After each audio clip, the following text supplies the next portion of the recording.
الوصول. المحطة. هذه محطة نهائية.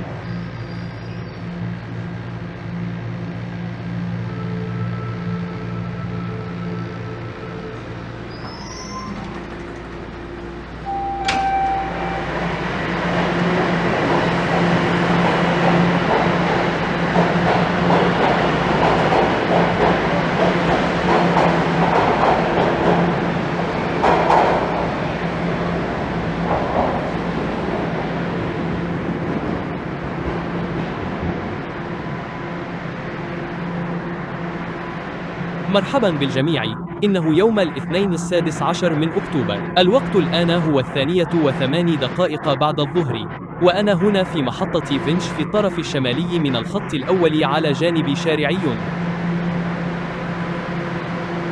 هذا هو القطار الذي نزلت منه للتو، وهذه هي المحطة النهائية.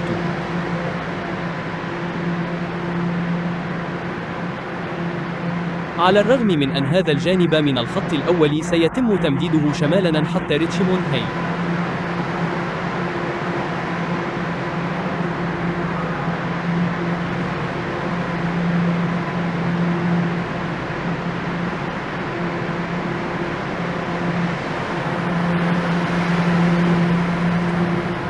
بالنسبة لهذا اليوم، سأصعد إلى مستوى الشارع وسأذهب في جولة سيراً على الأقدام جنوباً عبر شارع يونغ وصولاً إلى حي ويلوديل. يجب أن يكون ذلك حوالي 2.5 كيلومتر تقريباً في المجموع.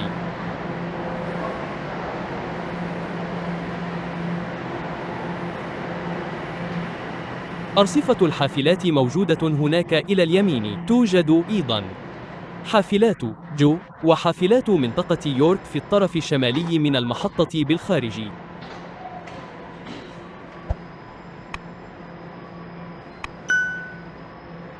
دعونا نتجه عبر مركز أمريكا الشمالية. في عام 2007 حصلت على وظيفة في شركة في أحد هذين المكتبين. كان ذلك قبل عام من انتقالي إلى كوريا، ولكنني اعتدت العمل في برج المكاتب هناك، لذا هذا يعيد بعض الذكريات. ذلك المكان جديد.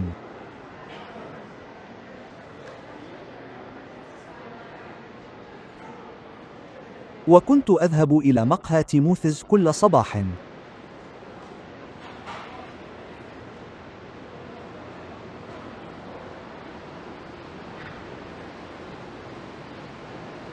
لا أتذكر ما إذا كان تاي إكسبريس جديداً، لكن كان هناك مطعم إيطالي هنا. أظن أنه لا يزال موجوداً، لكن يبدو أنه قد تغير.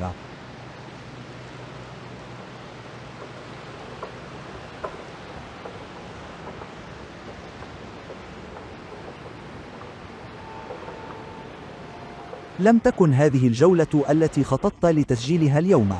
في الواقع، كان لدي جولة مخططة بالكامل في منطقة وسط المدينة. أنهيت بثاً مباشراً بدأته هذا الصباح على طول شارع شيبارد الغربي، وانتهيت في مركز شمال يورك حيث تناولت الغداء. وفكرت بما أنني في المنطقة، كنت أرغب في القيام بجولة في ويلوديل. لذا أحياناً أخطط وأقوم ببعض البحث، لكن هذه الجولة ستكون عفوية تماماً.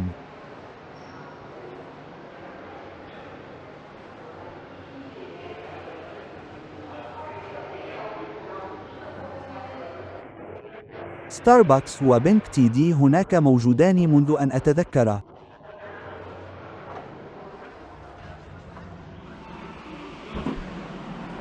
وهذا هو تقاطع يونغ وفينش.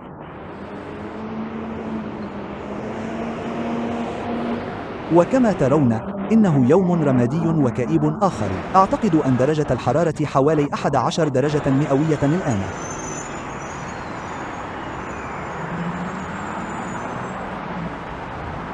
هناك بعض الأشخاص يستقلون حافلة فينش الغربية. وإلى الغرب من هنا على شارع فينش توجد محطة فينش الغربية على الجانب الآخر من الخط الأول. وهناك خط قطار خفيف جديد على فينيش الغربي، وأعتقد أننا سننتهي عند تلك المحطة التي أصبحت جاهزة للعمل تقريباً.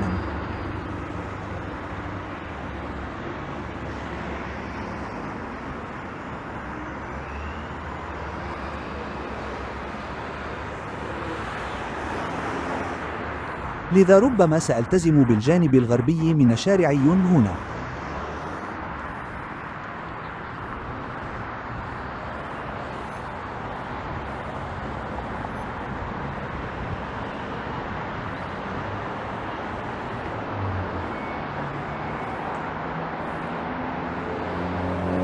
أتذكر في المكان الذي كان موجوداً قبل ذلك المقهى، حظيت بموعد غرامي أول ذات مرة. وبعد 5 سنوات افترقنا. أظن أن ذلك كان بداية لشيء جيد حقاً، واعتدت أن آكل في هذا المكان كثيراً خلال استراحات الغداء. نوانو. توجد الكثير من المطاعم الكورية والآسيوية في المنطقة. هناك أيضاً بعض التغييرات الكبيرة القادمة التي تحدثت عنها في فيديوهات سابقة. سيتم إعادة تصميم الشارع وأظن إعادة تخيله أيضاً. سيكون هناك مسارات للدراجات بين فينش وشيبار.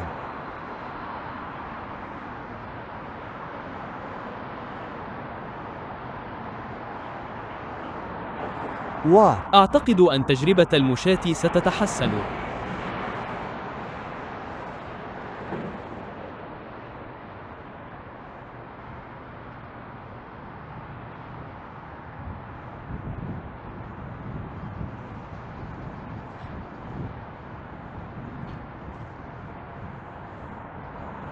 من المثير للاهتمام مقارنة نوع متاجر التجزئة الخالية من الهوية التي تجدها في المباني الأحدث.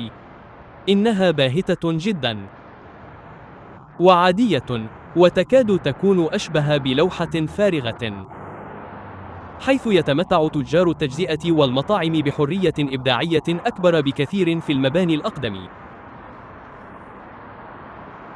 أجد ذلك الجانب من الشارع أكثر جاذبية للمشي فيه من كل تلك اللافتات النمطية المحشورة في واجهات المحلات التي تبدو جميعها متشابهة.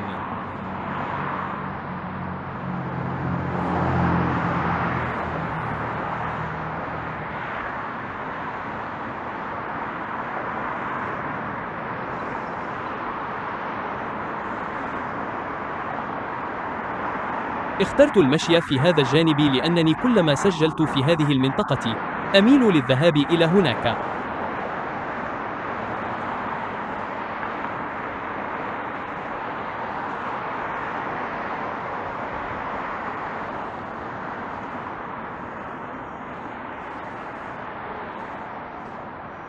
هل يسمى ذلك المكان كولا بيتت؟ هل أقرأ ذلك بشكل صحيح؟ إنه بجوار أوار، وهو بار كوري شهير. سانجي فرايد باو أي بيك جراندي باتاي. هنا الأماكن لا تبرز كثيراً.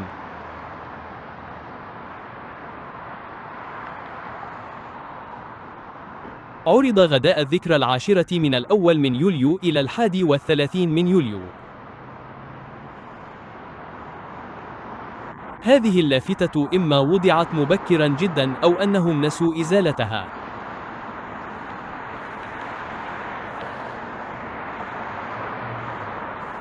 هناك ماجيك نودل وبيتش تشانغ توفو.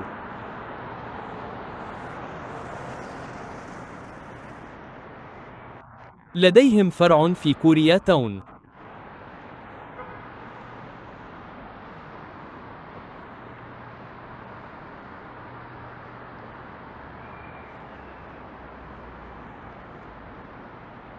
وهذا هو شارع كيفورد بوليفارد.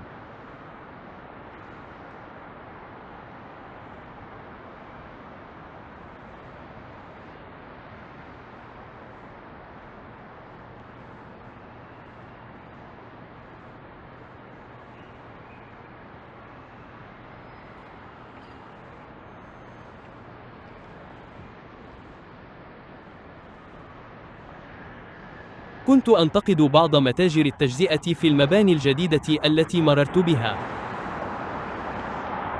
أعني أنها تبدو تقليدية، لكن أعتقد أنهم نجحوا في هذا المجمع. ما الذي يحدث هنا؟ قام أحدهم بتغيير مساره بشكل خطير حسب ما رأيت، لكنه ملون والوحدات صغيرة، مما يشجع على وجود المتاجر العائلية الصغيرة. بدلاً من وجود بنك كبير وصيدلية كبيرة وما شابه ذلك، تحصل على جميع أنواع تجار التجزئة الصغار. أعتقد أن هذا يضيف الكثير للحي.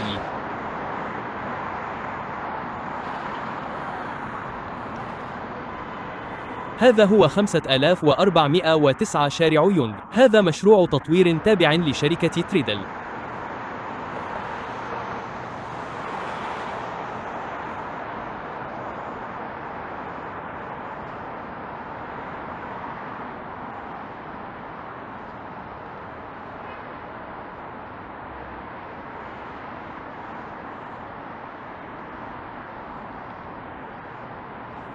أعلم أن هذه منطقة شهيرة جداً لسكن الطلاب الدوليين. نحن هنا لدراسة الإنجليزية وبرامج جامعية أخرى. في الوقت الذي كنت أعمل فيه بالتدريس، كان الكثير من الناس في هذه المنطقة. هناك دجاج تايواني مقلي.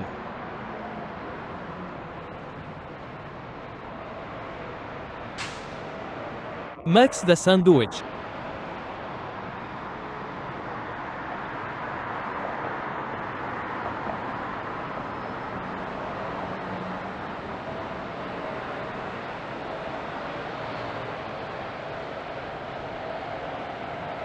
ربما كان ينبغي علي ادخار الغداء لأحد هذه الأماكن. لقد استسلمت وذهبت إلى ويندز. لا يوجد الكثير من فروع ويندز في تورونتو.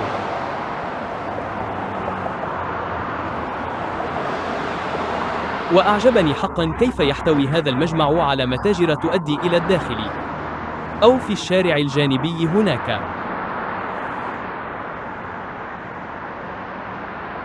إنه يضيف نوعاً من العمق لممر التسوق هذا. حسناً، قررت كاميرتي للتو أن تغلق نفسها وتعيد التشغيل.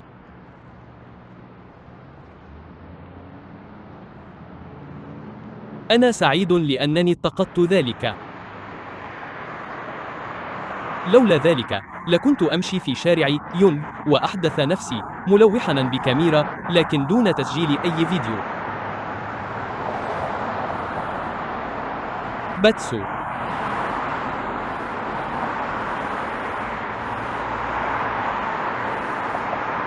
لست متأكداً مما إذا كان التسجيل قد انقطع قبل أن أبدأ في الثرثرة حول ممر الأبراج هنا، لكن من المثير للاهتمام حقاً كيف توجد كل هذه الأبراج في شارع يونغ بمجرد أن تتجاوز مربعاً سكنياً شرقاً أو غرباً. معظمها إسكان منخفض الكثافة.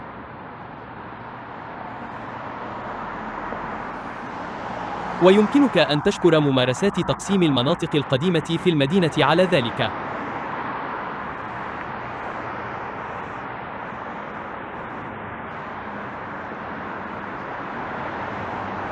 هذا هو شارع شيرشل، وشيء واحد ستلاحظه هنا هو أنه لمسافات طويلة جداً لا توجد معابر. انظر إلى مدى بعد المعبر التالي عبر شارع يونغ باتجاه الشمال، وإلى الجنوب من هنا أيضاً.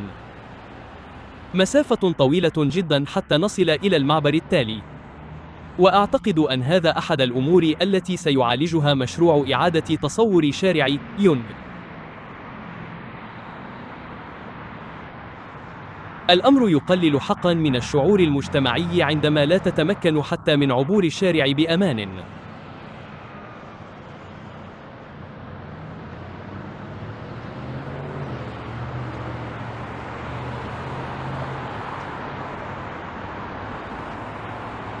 رسوم توصيل 99 سنتاً لمسافة 5 كيلومتر. أعتقد أنها خدمة تنافس أوبر إيتس. ديم سام الأم.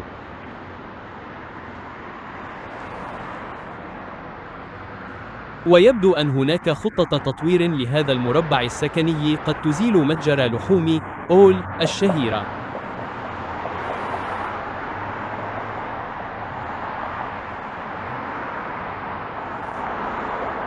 وهناك بومة مانورفا.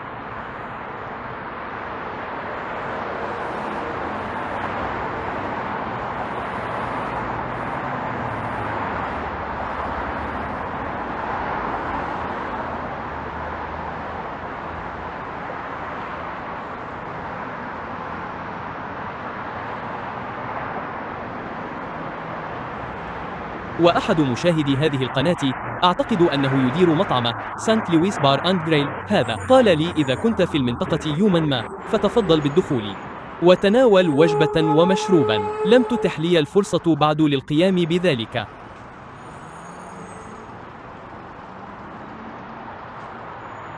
أنا متأكد من أنني سأفعل ذلك في النهاية.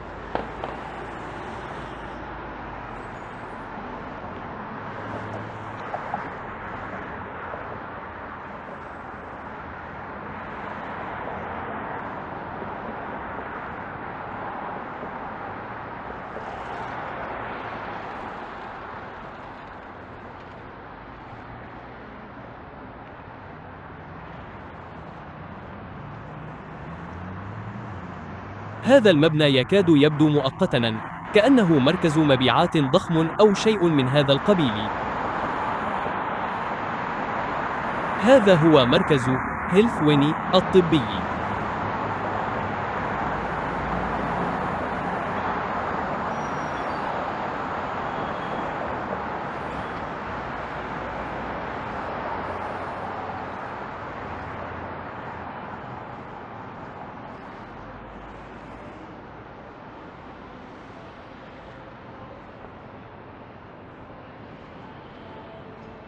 وهنا سيكون هناك قاعة طعام ومتاجر ومكاتب.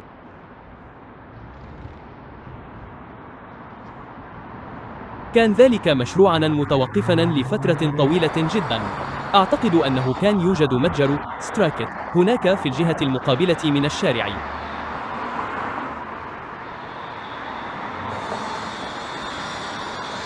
إنه متجر أثاث، ليس من الجانب الباهظ الثمن.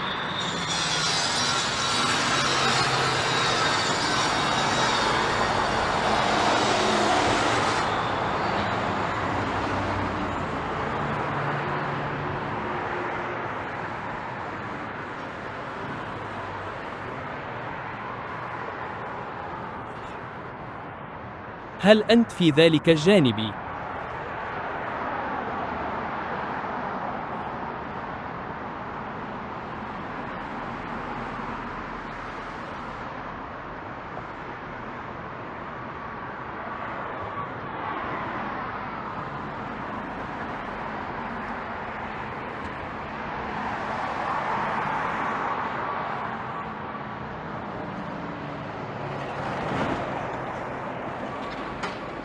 قاعة طعام فيليب كيتشنز.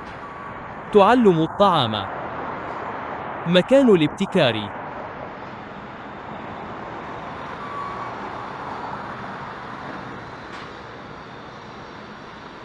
مخبز آسيوي أصيل. مرة أخرى.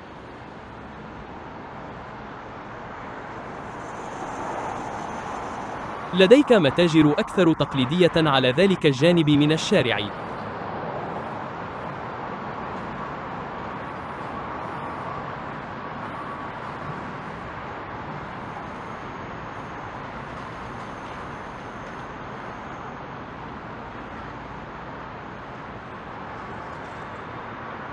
إذا كنت تحب الطعام الآسيوي وشاي الفقاعات وما شابه ذلك، فقد جئت بالتأكيد إلى المكان الصحيح إذا أتيت إلى ويلوديل.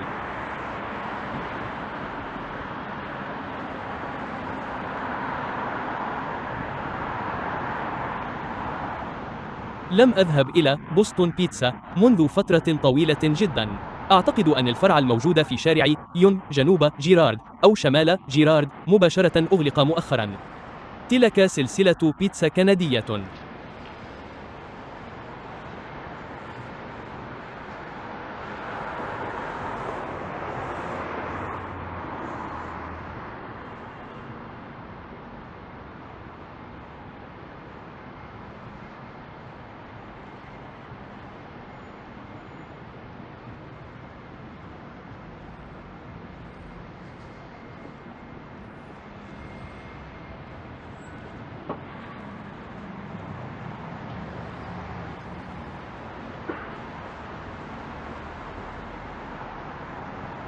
لقد وصلنا إلى شارع باركوكوم.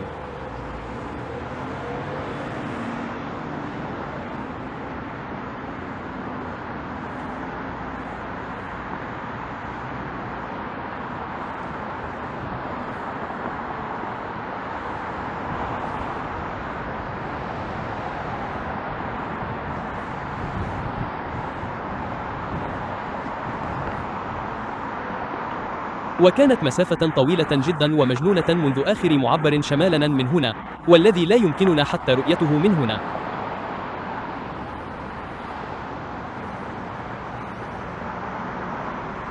ومطعم ويندز الذي تناولت فيه الطعام. تلك هناك مباشرة.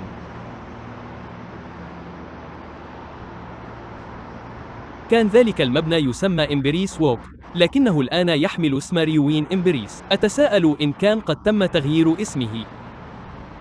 ولكن هنا ستجد محطة مترو نورث يورك سنتر. هذا هو موقعنا، وقد افتتحت هذه المحطة عام 1987. أعتقد أن المحطة النهائية التي بدأت منها فينش افتتحت عام 1974.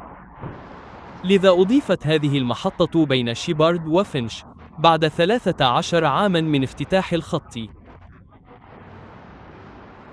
لا أعتقد أن هذا حدث في أي مكان آخر بشبكة مترو تورونتو.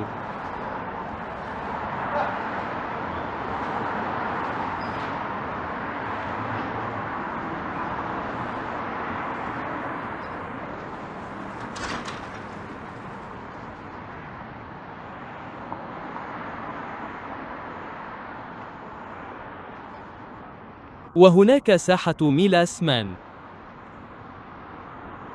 قبل دمج المدن الكبرى عام 1998 كانت هذه مدينة قائمة بذاتها تسمى نورث يورك. كان ذلك ليصبح مبنى البلدية.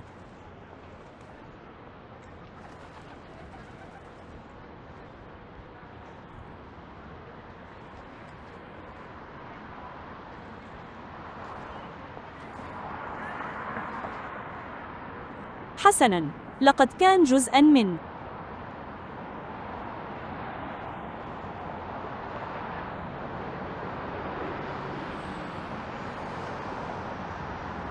أجلك. نعم.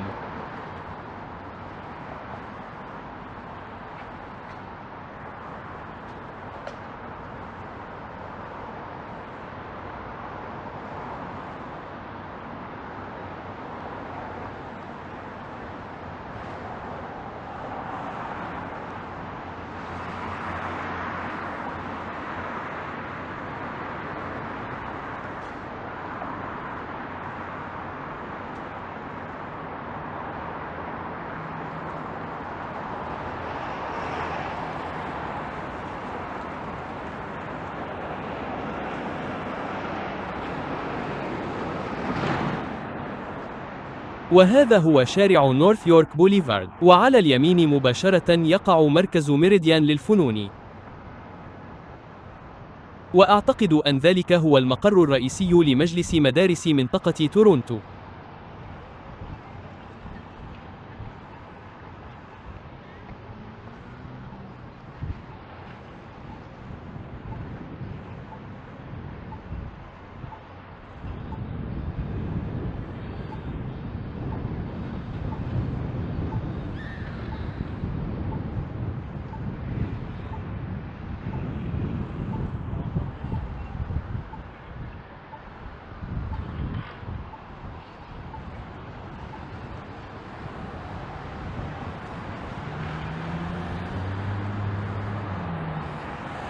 انظر، لقد زادت سرعة الرياح قليلاً.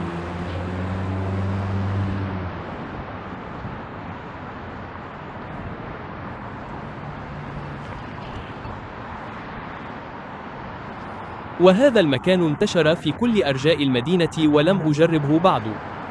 كافيه لاندور.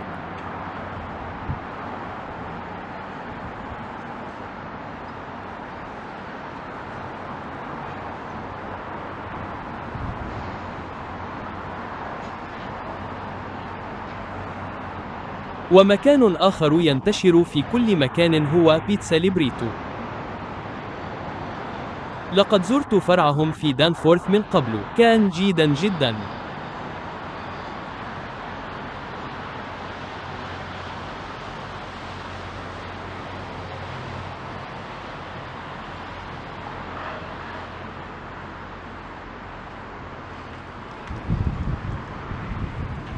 وطوال فترة قيامي بجولات المشي هذه على القناة هنا، كان ذلك الجزء من شارع يونغ مغطى دائما بالحواجز بسبب أعمال البناء. يبدو أن ذلك المبنى ربما اكتمل بنسبة 70% أخيراً.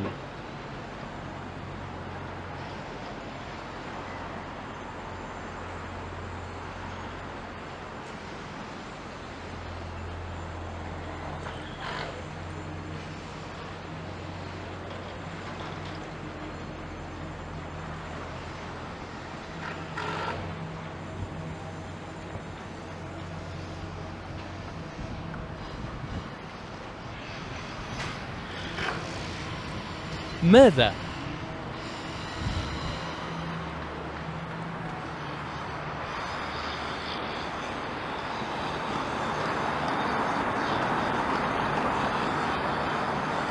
انتشرت هذه المتاجر في كل مكان. هناك متجر صغير، أعتقد أنهم يسمونه جاليريا إكسبريس، افتتح مؤخرا في يونغ وإيجينتون.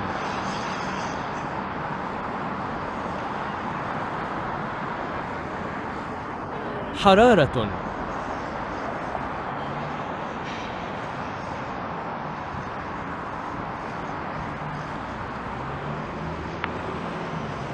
حرارة.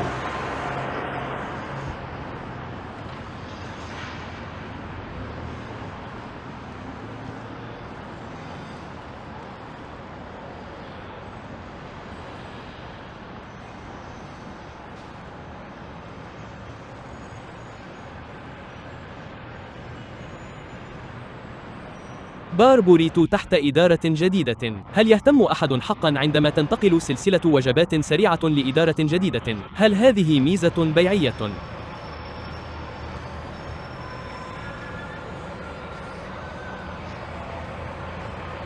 هناك عدد من الأماكن على الجانب الآخر من الشارع أيضا.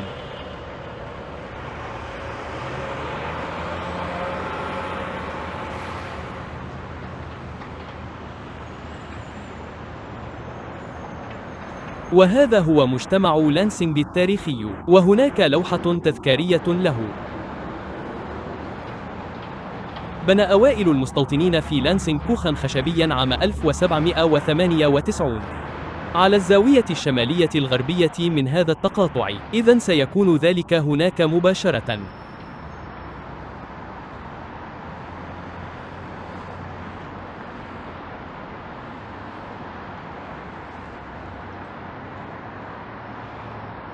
هناك مكتب حكومة كندا.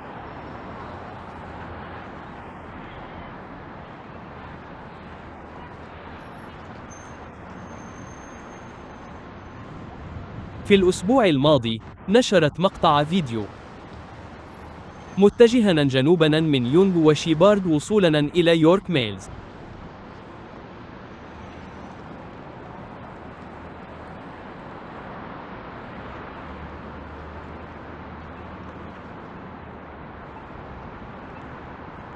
وهناك مكان يسمى نولو سوشي، باربيكيو، وكاريوكي.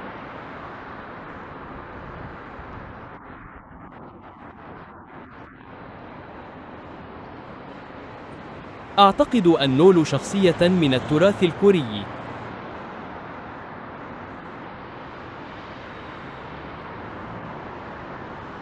حرارة. حرارة.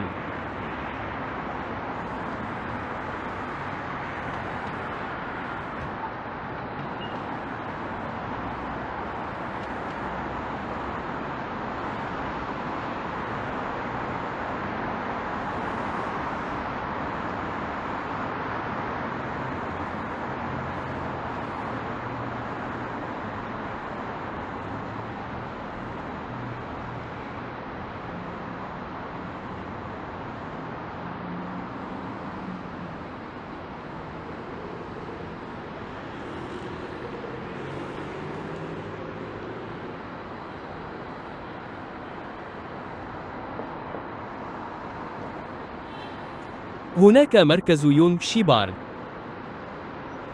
الذي كان يضم دار سينما، ولكن عندما استحوذت سينيبيليكس على فيمز بلايرز أغلقوا تلك الدار وركزوا على الدار الموجودة في نورث يورك سنتر، وقاموا بتغيير اسم تلك الدار من فيمز بلايرز إلى سينيبيليكس. مبنى معروض للإيجار سيتحول قريباً إلى شقق سكنية.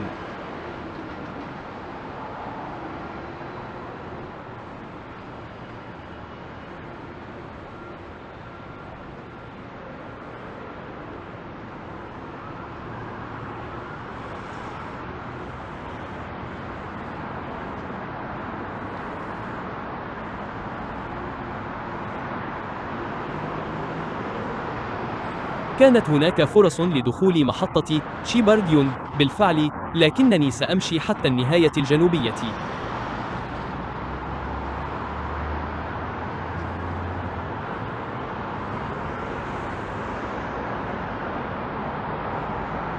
هل ستذهب مع تناقص المؤقت عند الثلاثة؟ نعم، ستفعل.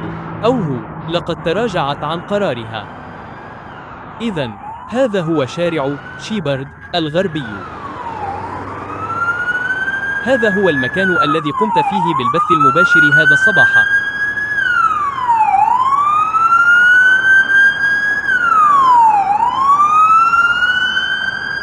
تلك السيارة كورا تفسح الطريق لمركبة الشرطة هذه.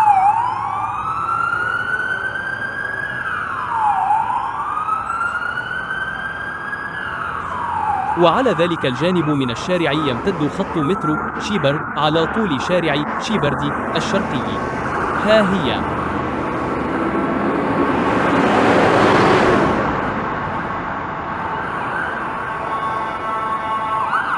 سيارة إسعاف قادمة من الاتجاه المعاكس. تحاول هي الأخرى شق طريقها عبر حركة المرور. يبدو أنها متجهة إلى مركز يونغ شيبارد. ربما هناك حالة طوارئ طبية في محطة المترو. سيكون من المثير للاهتمام رؤية ما سيبنى في هذه الزاوية.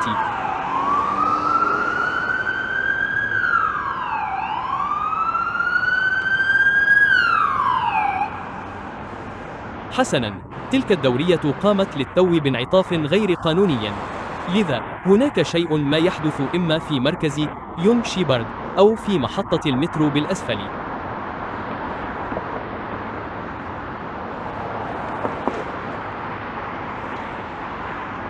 هناك دورية شرطة أخرى.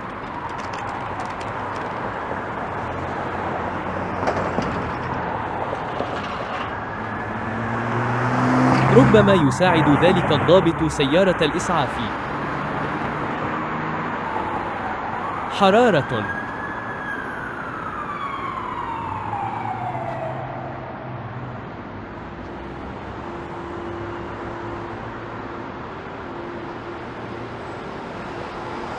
حرارة.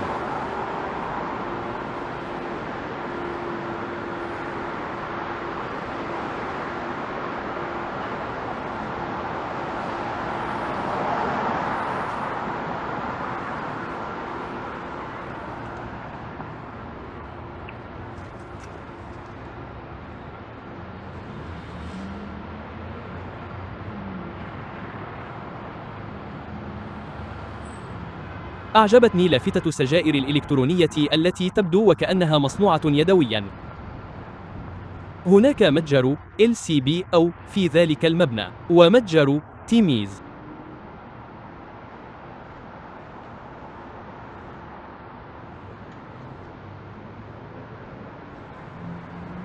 هذا هو شارع بوينتس. يبدو أن مراهقاً يحاول أن يكون رائعاً هو من كتبه هكذا. PYNTZ.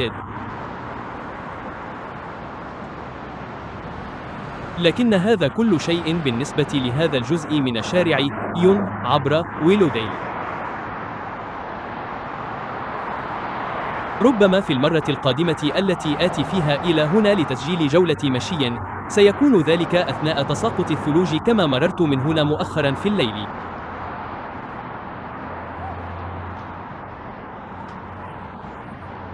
لذا، إذا لم يكن هناك تساقط للثلوج، فربما لن أعود حتى العام الجديد.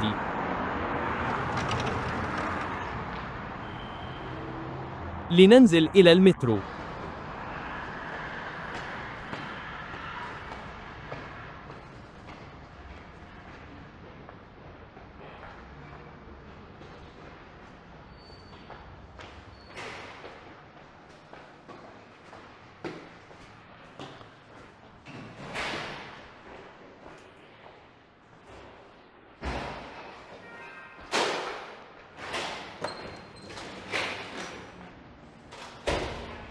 خدمة الترام السريع.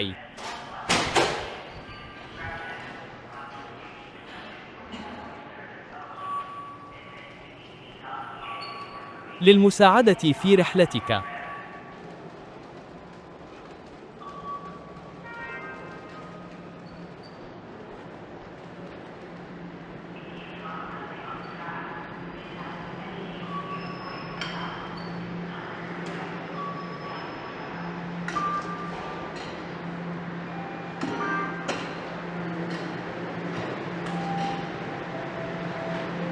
يبدو أنني ربما فاتني القطار للتو.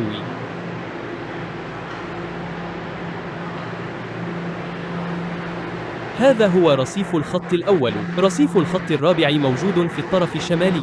أجل، لقد فاتني قطاري المتجه جنوبا للتو.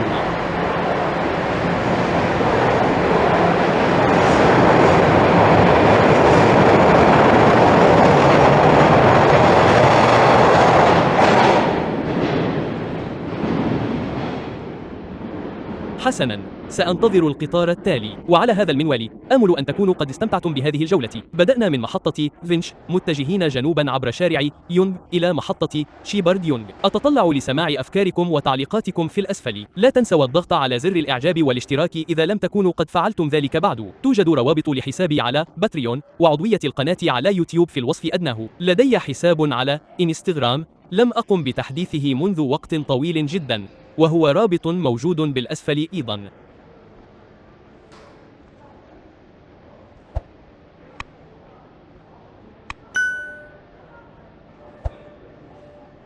وهناك زر شكراً فائقاً يظهر أسفل الفيديو إذا كنتم ترغبون في تقديم الشكر بتلك الطريقة. على أي حال، شكراً للمشاهدة وسأراكم في المقطع القادم. خطفة.